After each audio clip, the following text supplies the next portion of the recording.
Salut, c'est Jonathan. Et aujourd'hui, je voulais t'encourager en te rappelant que tu n'es jamais seul.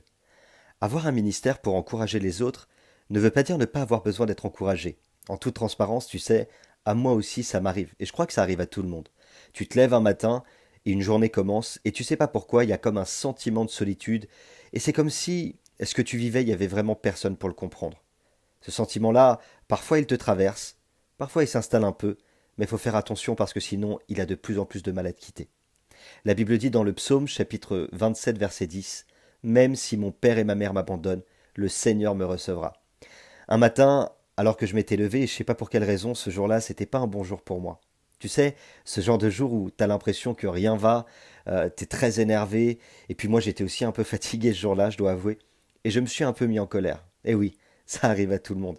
Je suis parti marcher et j'ai essayé de décompresser un peu et puis je voulais trouver l'inspiration parce que j'avais un ou deux potentiels à écrire. Je voulais partager un message. Alors je me suis assis à un banc et j'ai commencé à réfléchir. J'ai pris mon téléphone, j'ai regardé le répertoire et je cherchais à appeler quelqu'un simplement pour parler un peu. Mais personne ne me venait à l'idée. Tu sais, c'est parfois pas facile de trouver quelqu'un à qui on peut dire ce qu'on ressent vraiment, un ami à qui on peut tout confier. Parfois, c'est pas si simple que ça. Et puis derrière moi, quelqu'un s'arrête. Salut, on se connaît, t'es pasteur? Alors j'ai dit oui. Et il m'a dit moi aussi je suis pasteur. Et on est parti ensemble en Israël. Moi, franchement, je me souvenais pas du tout de lui. Mais lui se souvenait de moi.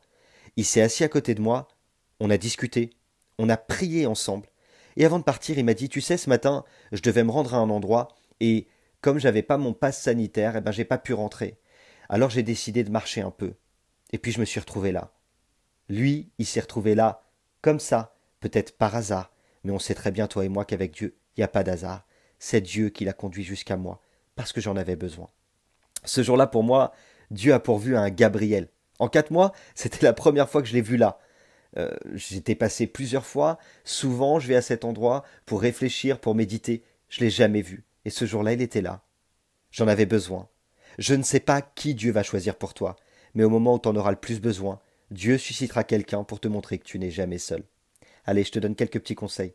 Peu importe ce que tu penses, si tes émotions bougent à l'intérieur de toi et si tu sens que tu n'as jamais été aussi seul qu'aujourd'hui, rappelle-toi que même si tu as l'impression que c'est comme ça, la réalité, c'est que tu n'es jamais seul.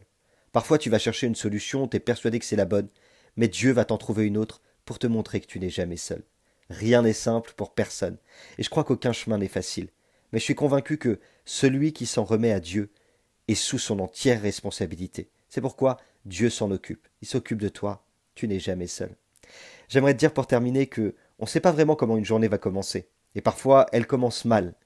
Mais on ne sait pas non plus comment elle va se terminer. Et souvent, elle se termine bien. Tu sais pourquoi?